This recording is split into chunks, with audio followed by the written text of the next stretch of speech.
नमस्कार बच्चों, हिंदी की कक्षा में आप सभी का स्वागत है।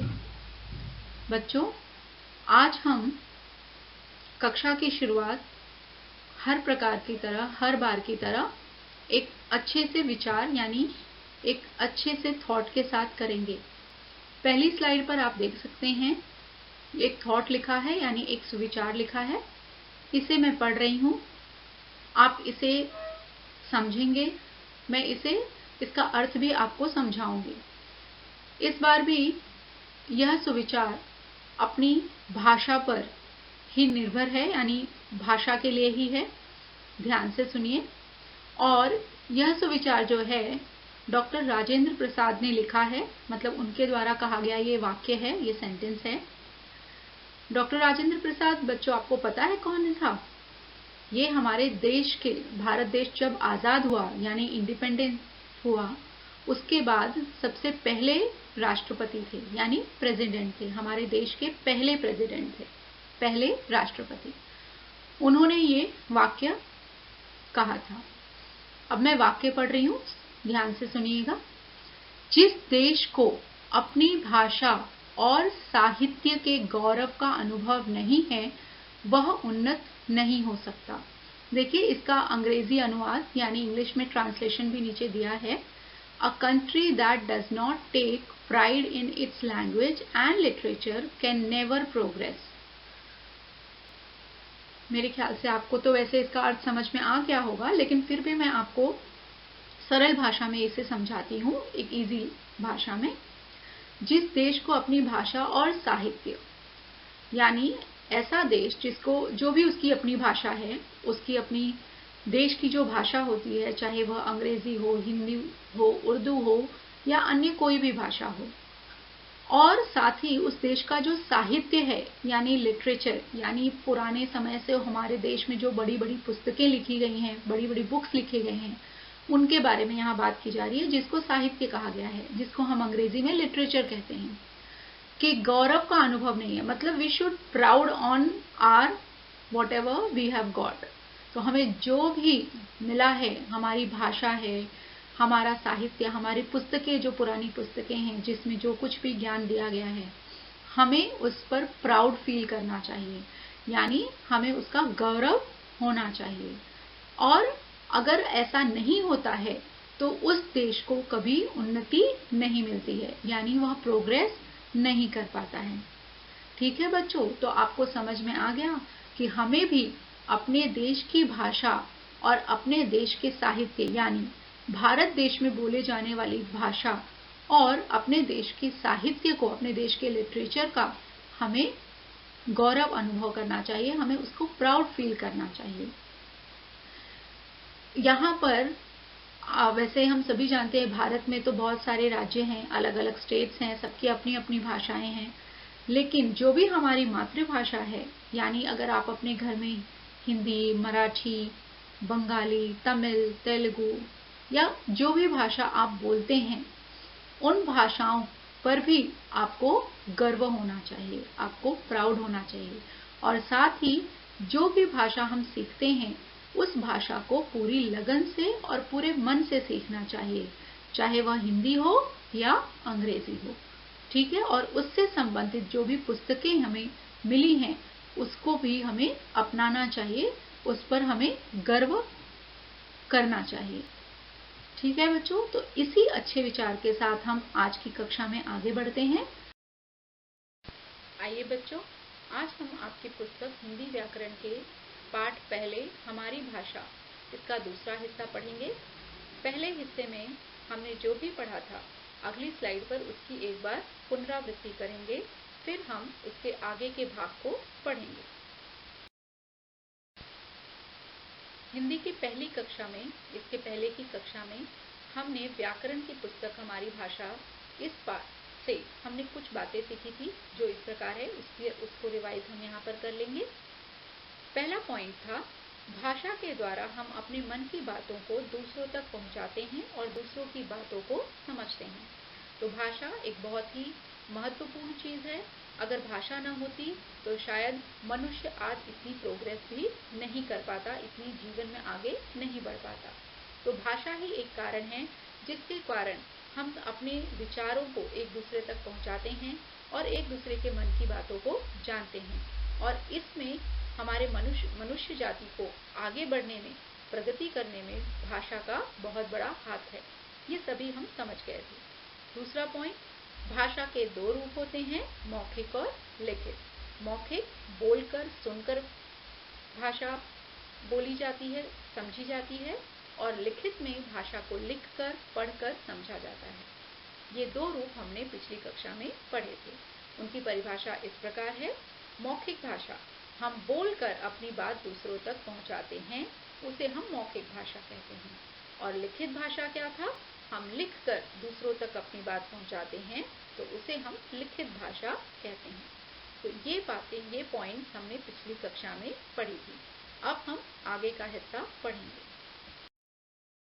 आज की कक्षा में हम भाषा का ही एक तीसरा हिस्सा, ये आखिरी पन्ना है आपकी पुस्तक का जो आज हम पढ़ेंगे। इसमें हम पढ़ेंगे जानवरों की बोलियां, यानी जानवरों की जो आवाज होती है वह कैसे होती है और उसे हम क्या कहते हैं। जानवरों की कोई न कोई आवाज होती है, उन आवाज को शब्दों में बांध दिया गया है, मतलब उसे कोई न कोई नाम दे दिया गया है। इससे ही हम जानवरों की बोलियां कहते हैं। आपके सामने आपकी पुस्तक का यह पन्ना है जिसे मैं पढ़ूंगी, आप सुनिएगा और साथ ही साथ मैं आपको समझाते भी जाऊंगी। ठीक है बच्चों, चलिए शुरू करते हैं। बच्चों, जीव जंतुओं की भी अपनी कुछ बोलियां हैं। जीव जंतुओं का मतलब होता है सभी प्रकार के जानवर, यानी जैसे जो जमीन पर रहने वाले जानवर हैं, पक्षी, पशु और कीड़े मकोड़े, सभी की कोई ना कोई आवाज होती है। उन आवाजों को शब्दों में हम बताते हैं, उसी को यहाँ पर जानवरों की बोलियां कही गई हैं, उसको एक नाम दे दिया गया है। देखिए, आइए देखें इसकी किसकी कौन सी बोली है। देखिए, यहाँ आपकी पुस्तक में कुछ जानवरों के चित्र दिए हैं और साथ ही उनकी आवाज को हम क्या कहते हैं यह भी बताया गया है। इसे हम पढ़ रहे हैं, आप ध्यान से सुनिएगा। पहला चित्र है कुत्ता और उसकी आवाज को नाम दिया गया है भौं भौं। भौं भौं जिसे शब्द दिया गया है भौंकना, क्योंकि कुत्ता जब बोलता है तो उससे भौं भौं की आवाज आती है, इसलिए इसे भौंकना यह शब्द दिया गया है। उसकी बोली को भौंकना या भौं भौं ऐसा हम कहते हैं। दूसरा चित्र है मेंढक का। मेंढक की आवाज को टर्र टर्र ऐसा नाम दिया गया है, क्योंकि जब मेंढक बोलते हैं तो उनके मुख से टर्र टर्र की आवाज आती है, इसे टर्राना कहते हैं। इस शब्द को टर्राना, जैसे अगर हम वाक्य बनाएंगे तो हम लिखेंगे मेंढक टर्राता है या मेंढक टर्र टर्र करता है। तीसरा चित्र है बकरी का। बकरी, जिसे आप अंग्रेजी में गोट कहते हैं, उसकी आवाज को हम मैं इस तरह से लिखते हैं, जिसको मिमियाना कहते हैं। ठीक है, इस प्रकार इस प्राणी की आवाज को शब्दों में हमने बांध दिया है। फिर चित्र है बिल्ली का। बिल्ली की आवाज तो आप सभी जानते हैं, क्योंकि अक्सर बिल्ली और कुत्ता ये दो जानवर ऐसे हैं जो हमारे आसपास अक्सर हमें देखने को मिल जाते हैं और हम उनकी आवाज भी सुन लेते हैं। बिल्ली की आवाज भी एकदम जानी पहचानी। बिल्ली की आवाज बहुत ही प्यारी और मीठी होती है। वो धीरे धीरे मियाऊं मियाऊं बोलती है। ठीक है, इस तरह से बिल्ली की आवाज को नाम दिया गया मियाऊं मियाऊं। अगला चित्र एक पक्षी का है जो है बतख।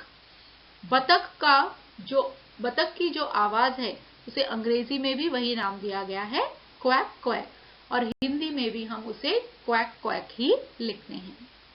अगला चित्र है मोर का। मोर की आवाज को पीहू पीहू कहते हैं। शब्द दिया गया है पीहू पीहू। ठीक है बच्चों, इस प्रकार सभी प्राणियों के, सभी जानवरों के, पक्षियों की कोई न कोई आवाज है जिसे नाम दिया गया है। आगे इसी पन्ने पर और हम देखेंगे कुछ जानवरों के आवाज को बताया गया है। जैसे पहला वाक्य है, कोयल कूकती है, कुहू कुहू। तो कोयल कुहू कुहू करती है, या उसके लिए शब्द दिया गया है कोयल कूकती है।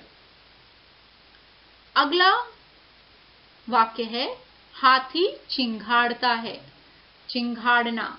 हाथी की आवाज को चिंघाड़ना कहते हैं, इसलिए वाक्य बना हाथी चिंघाड़ता है। तीसरा है, चिड़िया ची ची करती है, चहचहाना। आपने यह शब्द सुना होगा। तो ची ची करना या चहचहाना चिड़िया की आवाज को कहते हैं। कबूतर गुटर गूं करता है। आपको अच्छी तरह पता है कबूतर की आवाज तो अक्सर हम सुनते हैं, उस आवाज को नाम दिया गया गुटर गूं। अगला वाक्य है, शेर दहाड़ता है। शेर की आवाज दिल को डराने वाली होती है, इसलिए नाम दिया गया दहाड़ता है। अगला वाक्य है, गाय रंभाती है। गाय की आवाज को रंभाना कहते हैं, इसलिए वाक्य बन गया गाय रंभाती है। ठीक है बच्चों, इस प्रकार सभी प्राणियों को कोई न कोई आवाज दी गई है, कोई न कोई उनके आवाज को कोई न कोई नाम दिया गया। आइए बच्चों, अब इस स्लाइड में हम कुछ और प्राणियों, जानवरों के बोलियों को जानेंगे और उसके नाम को समझेंगे।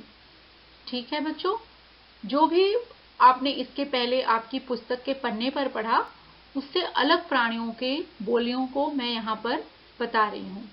आपको ये वाक्य मैं पढ़ूंगी और आप उन शब्दों को ध्यान रखिएगा जो उन प्राणियों की या जानवरों की बोलियां हैं। पहला चित्र देखिए बच्चे, आप सभी पहचानते हैं पहला चित्र किसका है।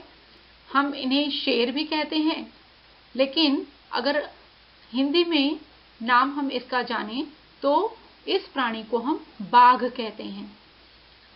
शेर लायन भी होता है, लायन को हम हिंदी में सिंह कहते हैं, और टाइगर को बाघ कहते हैं। तो बाघ के लिए जो उसकी आवाज है, उसकी बोली है, उसके लिए शब्द है गरजना, यानी बाघ गरजता है। उसकी आवाज जैसे बादल की आवाज में गरज होती है, वैसे उसकी आवाज में वो गरज होती है, इसलिए उसका नाम दिया गया गरजता। बाघ हमारा राष्ट्रीय पशु है, यानी नेशनल एनिमल है, हम सभी जानते हैं। ठीक है, तो बाघ की बोली हमें ध्यान में रखनी है, क्या है? गरजना, बाघ गरजता है। दूसरा वाक्य देखिए, भालू गुर्राता है। भालू की आवाज के लिए शब्द है गुर्राना, भालू गुर्राता है। और तीसरा देखिए, तीसरा चित्र भी आप पहचान गए होंगे। हाँ बच्चों, बिल्कुल सही, तीसरा चित्र है बंदर का। बंदर क्या करता है? खिखियाता है। बंदर की आवाज को खिखियाना कहते हैं। ठीक है, तो इस प्रकार से इस स्लाइड में हमने इन 3 प्राणियों की आवाज को पढ़ा। अगली स्लाइड में हम 3 और प्राणियों की आवाज को पढ़ेंगे। इस स्लाइड में देखिए बच्चों, 3 और प्राणी हैं जिनकी बोलियों के बारे में हम जानेंगे। पहला चित्र जो है वह एक भैंस का चित्र है। भैंस, जी हाँ, जिसको हम अंग्रेजी में बफेलो कहते हैं। और भैंस का दूध भी हम पीते हैं, हम सभी जानते हैं, है ना। तो भैंस की आवाज को हम डकारना कहते हैं, उसे हम लिखेंगे भैंस डकारती है। ठीक है, फिर से पढ़ते हैं एक बार, भैंस डकारती है। दूसरा चित्र देखिए इस स्लाइड में, वो एक पक्षी का चित्र है जिसे हम हिंदी में सारस कहते हैं। क्या कहते हैं? सारस। उसकी आवाज को हम कहेंगे क्रे क्रे करना। उसकी आवाज को क्रे क्रे करना ऐसा कहते हैं। सारस क्रे क्रे करता है। अगला चित्र देखिए, ये एक इंसेक्ट यानी एक तरह के कीड़े होते हैं, वो आप चित्र देखकर पहचान गए होंगे। यह चित्र है एक मक्खी का चित्र। तो मक्खी की आवाज को भिन भिनाना कहते हैं। भिन भिन भिन ऐसी आवाज आती है, तो उसे हम भिन भिनाना कहते हैं। इसलिए शब्द लिखा गया मक्खी भिन भिनाती है। क्या है शब्द? मक्खी भिन भिनाती है। इसी प्रकार सभी प्राणियों के कोई न कोई आवाज है और उसको नाम दिया गया है। इसके पहले की स्लाइड में बच्चों हमने प्राणियों की बोलियों के बारे में पढ़ा, उनकी आवाज को क्या नाम दिया गया है उसे जाना। उसी पर आधारित यह आपके लिए एक एक्टिविटी है, गतिविधि जो हम यहाँ कर रहे हैं। मेरी आवाज ही मेरी पहचान है। यहाँ पर एक तीर में प्राणियों के नाम दिए हैं और दूसरे में उनकी आवाज दी गई है। उनके आवाज को नाम दिया गया है, तो उसे हम पहचानेंगे। जैसे गाय की आवाज को हम क्या कहते हैं? रंभाना। कुत्ते की आवाज को भौंकना। चिड़ियों की आवाज को चहकना। कोयल की आवाज को कूकना। मक्खियों की आवाज को भिनभिनाना। शेर की आवाज को दहाड़ना। घोड़े की आवाज को हिनहिनाना और बकरी की आवाज को मिमियाना हम कहते हैं। तो इस प्रकार सभी प्राणियों के मुख से जो आवाज निकलती है उसे कोई न कोई नाम दिया गया है। उम्मीद है आप सब ने इन प्राणियों के बोलियों को सही पहचाना होगा। पाठ पहला, पाठ 1 हमारी भाषा, उसमें हमने क्या क्या पढ़ा उसको हम यहाँ पर दोहराएंगे। भाषा के द्वारा हम अपने मन की बातों को दूसरों तक पहुँचाते हैं और दूसरों की बातों को समझते हैं। दूसरा पॉइंट, भाषा के 2 रूप होते हैं, मौखिक और लिखित। तीसरा, संसार में सभी जीव जंतुओं की अपनी बोली है। केवल मनुष्य ही एकमात्र ऐसा प्राणी है जो भाषा का उपयोग बहुत अच्छे से करता है और अपनी बातों को, भावों को बहुत अच्छे से समझा पाता है और समझ लेता है दूसरों की बातों को। लेकिन जो बाकी प्राणी हैं उनकी अपनी कोई न कोई बोली है, आवाज है, जिसके द्वारा अपने भावों को वो प्रकट करते हैं। ठीक है बच्चों, तो आज हमारा ये पाठ यहाँ पर पूरा हुआ। आगे हम लेखन कार्य देखेंगे। आज का लेखन कार्य, पिछली बार आपने प्रश्न 1 किया था जिसमें आपको सही गलत प्रश्न का उत्तर लिखना था।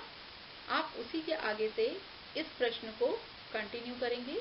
प्रश्न 2 लिख लेंगे। सही शब्द चुनकर खाली स्थान भरिए। यहाँ पर कोष्ठक में कुछ शब्द दिए गए हैं, उन शब्दों को सही जगह पर आपको भरना है। क रिक्त स्थान है, हम डैश अपनी बात समझाते हैं। ख चिड़िया डैश करती है। ग दूसरे डैश हमारी बात समझते हैं।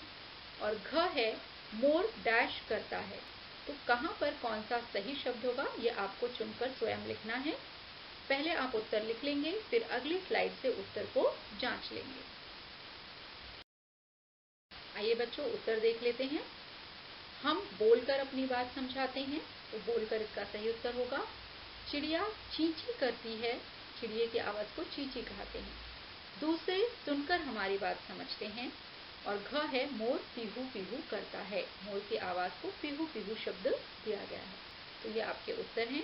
आप सभी से अपनी पुस्तक में अच्छी तरह से लिख लेंगे। ठीक है, तो आज की कक्षा यहीं पर, हमारा आज का यह पाठ पूरा हुआ और आज की कक्षा यहीं पर समाप्त होती है। कक्षा से जाते जाते आपको कुछ बहुत जरूरी बात बतानी है। जीवन मूल्य। जीवन मूल्य का अर्थ है वैल्यू फॉर लाइफ, अर्थात हमें इस पाठ से भी कुछ सीखने को मिला है। क्या सीखने को मिला है? देखिए, कौवे और कोयल की पहचान अपनी बोली से ही होती है। मीठा बोलने वाली कोयल सबके मन को भाती है और कड़वा बोलने वाले कौवे को सभी दूर भगाते हैं। इसलिए हमें सदा मीठी बोली बोलनी चाहिए। तो हमें हमेशा ध्यान रखना है कि हमें प्यार भरी भाषा और मीठी भाषा बोलनी चाहिए। ठीक है बच्चों, धन्यवाद बच्चों। अब हम अगली कक्षा में मिलेंगे। तब तक के लिए आप खुश रहिए, स्वस्थ रहिए, हंसते रहिए।